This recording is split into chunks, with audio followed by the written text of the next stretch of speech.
नमस्कार आप सभी को। मेरा नाम है शुकवीर यादव एडवोकेट और मैं आप सभी के लिए लीगल एडवाइस पर वीडियोस अपलोड करता हूं, जो कि आप सब लोग उसको लाइक करते हैं, पसंद करते हैं, शेयर करते हैं और सब्सक्राइब भी करते हैं। और अगर आपने इस चैनल को अभी तक सब्सक्राइब नहीं किया है तो तुरंत करिएगा और दूसरे लोगों तक भी इस वीडियो को शेयर करिएगा। बहुत सारे पति ऐसे हैं जो सेक्शन 498A जैसे केस में फंस जाते हैं। उन्होंने पूरे जीवन में आज तक कोई ना केस लड़ा, ना कोई केस देखा।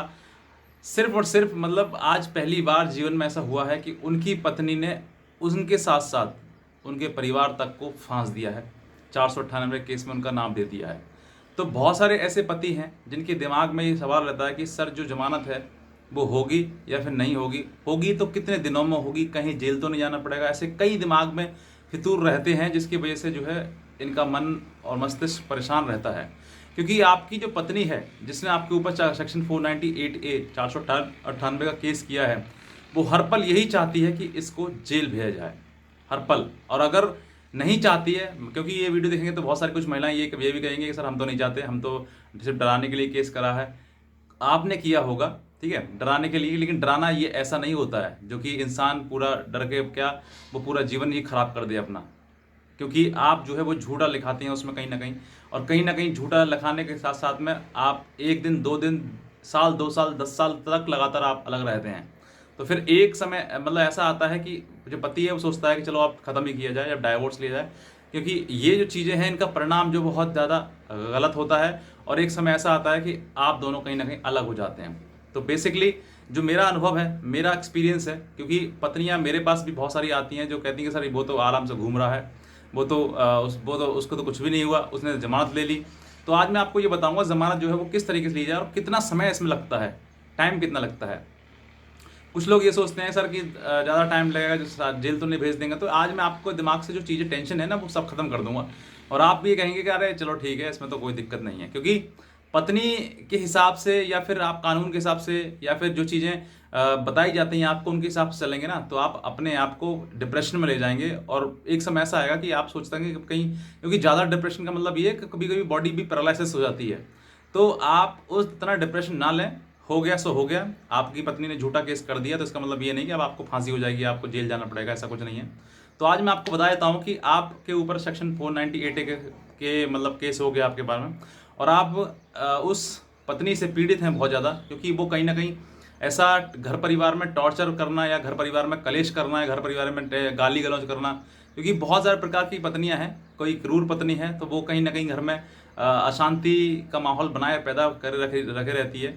घर में समझ नहीं पाती परिवार को, लोगों कि हम किस तरीके से इस परिवार को चलाएं। तो वहाँ पर जो है, जो जब पत्नी आपसे अलग होगी तो आपके ऊपर सेक्शन 498A IPC के साथ साथ में 323, 5,506, 3/4 DP एक्ट के तहत जो ये केस दर्ज होता है, जिसमें कि आपको पुलिस परेशान करना शुरू कर देती है और आपको पूरे परिवार को जमानत करानी पड़ती है। अब मैं आपको बताता हूँ कि जमानत कराने के लिए समय कितना लगता है। देखिए, समय ये डिपेंड करता है कि आपका जो पहले तो जो सेक्शन 498 केस हुआ है, एक तो यहाँ पर अगर थाने से हुआ है तो थाने में आपको एक ज़मानत देनी पड़ेगी। ज़मानत का मतलब कि वहाँ पर एक बॉन्ड देना पड़ता है श्योरिटी का, कि आप जो इन्वेस्टिगेशन है उसमें साथ दे रहे हैं, और जब कोर्ट बुलाएगी तो आपको कोर्ट में भी हाजिर होना पड़ेगा। तो ये कहते हुए जो है सेक्शन 41 CRPC के तहत जो है वो एक बॉन्ड भरा दिया जाता है, और बॉन्ड के आधार पर जो आपको छोड़ दिया जाता है, और जब तक चार्जशीट नहीं लगे उसमें तब तक आप घर रहेंगे, आराम से रहेंगे। बस ये है कि इन्वेस्टिगेशन के पार्ट आप बन जाएंगे, और इन्वेस्टिगेशन आप जब भी आपको पुलिस बुलाएगी तो आपको चले जाएंगे, आपको कोई दिक्कत आपको नहीं आएगी।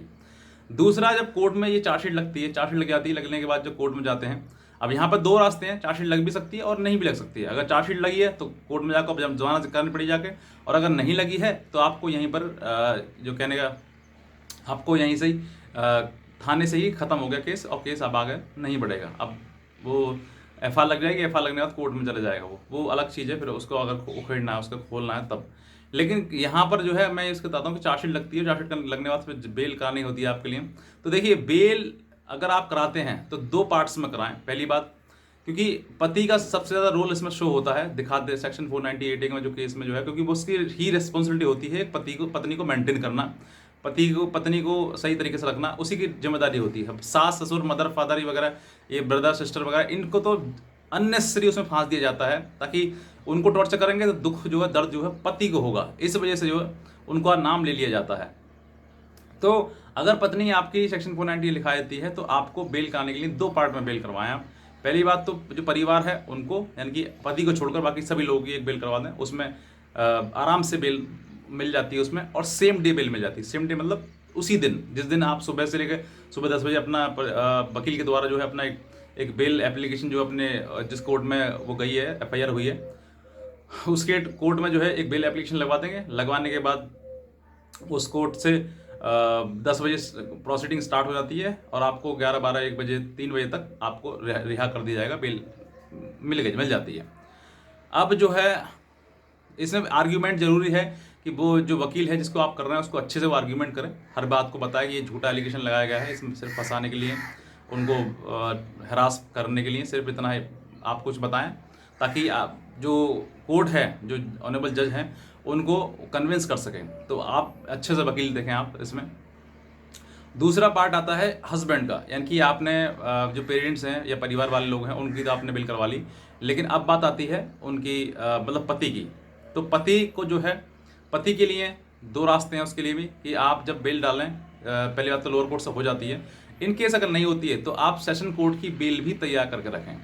अगर सेशन कोर्ट की बेल आपके तैयार है और आपको लगता है कि जो बेल है रिजेक्ट करने वाले हैं, क्योंकि वकील जो है वो सीधे संपर्क कर सकते हैं जज साहब से, वहाँ पर जो स्टैनो वगैरह होते हैं उनसे संपर्क कर सकते हैं, वो पता लग जाता है कि आपकी बेल जो रिजेक्ट हो रही है या फिर एक्सेप्ट हो रही है।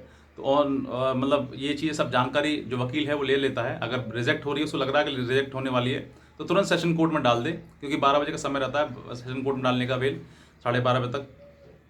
तो ये जो है बेल एप्लीकेशन जो है वो सेशन के कोर्ट में तुरंत डाल देगा, तैयार होगी तभी डाल पाएंगे, तैयार नहीं होगी तो फिर आप 1 दिन का समय लेंगे, तो फिर वहाँ पर दिक्कत आती है कि 1-2 दिन के लिए आपको जेल भेज दी जाए।